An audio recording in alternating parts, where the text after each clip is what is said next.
আজকের আলোচনায় আমরা আলোচনা করব যোগ বৈশিষ্ট্য সার থেকে তত্ত্বজ্ঞান প্রকরণ 56 নম্বর শ্লোকের বাংলা অনুবাদ। এই শ্লোকের বাংলা অনুবাদ হলো, আত্মতত্ত্বের বোধই একমাত্র সেই অগ্নি যা সমস্ত আকাঙ্ক্ষাকে দগ্ধ করে ফেলে। একেই সমাধি বলা হয়েছে, কিন্তু তা কখনোই ইচ্ছা তৃষ্ণার শূন্য অবস্থায় স্থির থাকা নয়। আধ্যাত্মিকভাবে এর অর্থ হলো, মানুষ ভাবে সমাধি মানে হয়তো সমস্ত চিন্তা থেমে যাওয়া বা একেবারে ইচ্ছা শূন্য হয়ে বসে থাকা, কিন্তু আসল সমাধি হলো আত্মাকে জানা, নিজের অন্তরের সত্য উপলব্ধি করা। যখন এই জ্ঞান জাগে তখন বাইরের অস্থায়ী জগতের প্রতি আসক্তি ও তৃষ্ণা সক্রিয়ভাবে নিভে যায়। আত্মজ্ঞান এক প্রকার আগুনের মতো, যা সব দুঃখ, ভয়, কামনা ও মায়ার দড়ি ছিন্ন করে দেয়। দার্শনিক দৃষ্টিতে বলতে গেলে সাধারণত আমরা মনে করি শান্তি মানে ইচ্ছা শক্তি বা শূন্য অবস্থায় থাকা, কিন্তু দর্শন বলছে প্রকৃত শান্তি কোনো নিষ্ক্রিয় শূন্যতা নয়, বরং সত্যকে জানা। অজ্ঞানের কারণে তৃষ্ণা, কামনা ও ভোগ বাসনা তৈরি হয়। আত্মজ্ঞান অজ্ঞানের মূলকেই নাশ করে দেয়। তাই সমাধি মানে কৃত্রিমভাবে চিন্তা বন্ধ করা নয়, বরং জ্ঞানের দ্বারা সত্য উপলব্ধি করে মনের আকাঙ্ক্ষার বন্ধন ভেঙে ফেলা।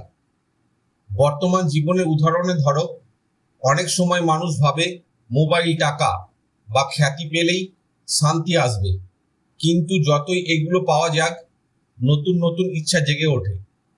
যেমন একজন ধনী মানুষ হয়তো গাড়ি কিনে শান্তি খুঁজল, কিন্তু কিছুদিন পর আবার নতুন মডেলের গাড়ির আকাঙ্ক্ষা জন্ম নিল। এই তৃষ্ণা কখনো শেষ হয় না, কিন্তু যদি সে বুঝতে পারে যে আসল আনন্দ তার অন্তরের স্থায়ী চেতনার মধ্যে, বাইরের জিনিসে নয়, তখন তার নতুন আকাঙ্ক্ষার আগুন জ্বলে না। এটাই হলো সেই আত্মজ্ঞান, যা প্রকৃত সমাধি। 57 নম্বর শ্লোকের বাংলা অনুবাদ।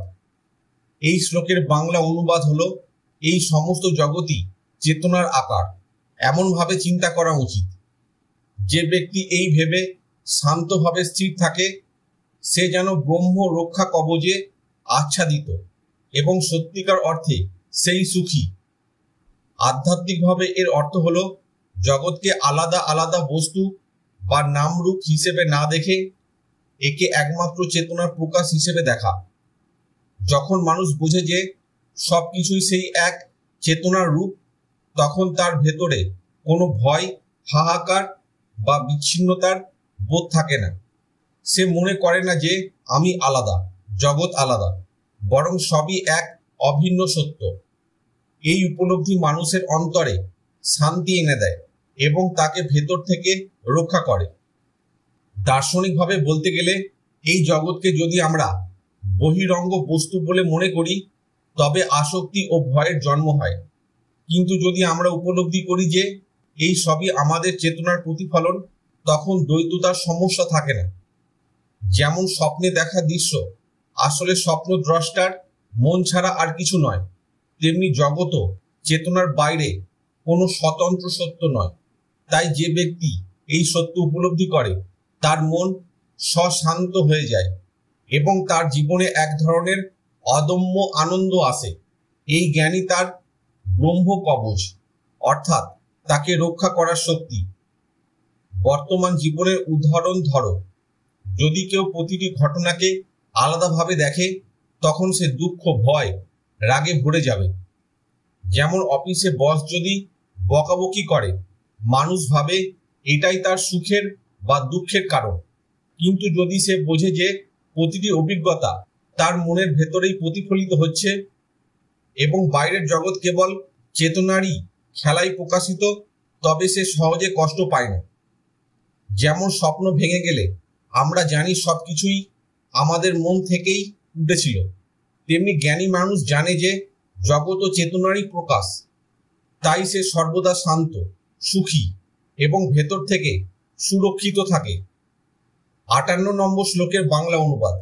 এই শ্লোকের বাংলা অনুবাদ হলো, যে যোগী সর্বাতীত পদে অবলম্বন করে, যার হৃদয় পূর্ণিমার চাঁদের শীতলতার মতো শান্ত ও প্রশান্ত, এবং যিনি সর্বদা সেই অবস্থায় অবিচল থাকেন, সেই যোগী প্রকৃত পরমেশ্বর রূপে অভিহিত।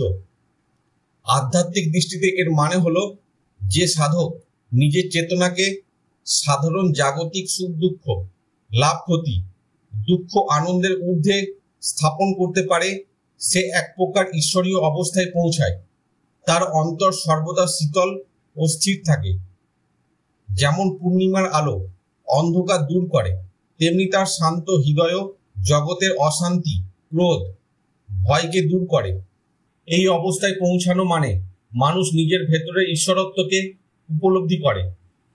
দার্শনিকভাবে বলতে গেলে এই শ্লোক আসলে বলে যে পরমেশ্বর কোনো দূরের সত্তা নয়, বরং সে চেতনাকে মানুষ সর্বাতীত সত্য হিসেবে উপলব্ধি করে। সেইখানেই ঈশ্বরীয়তার অবস্থান।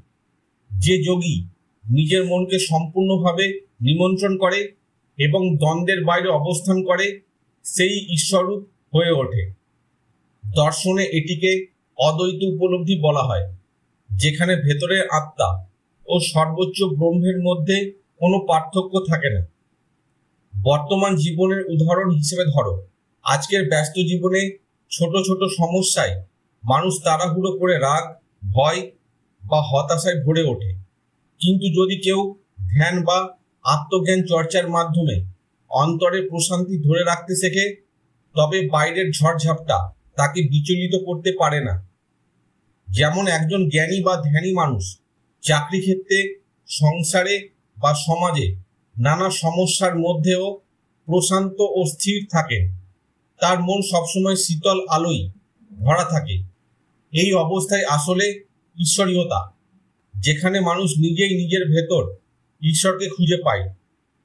আজকের আলোচনা এখানে শেষ হলো। পরবর্তী শ্লোকগুলো পরের ভিডিওতে দেওয়া হবে।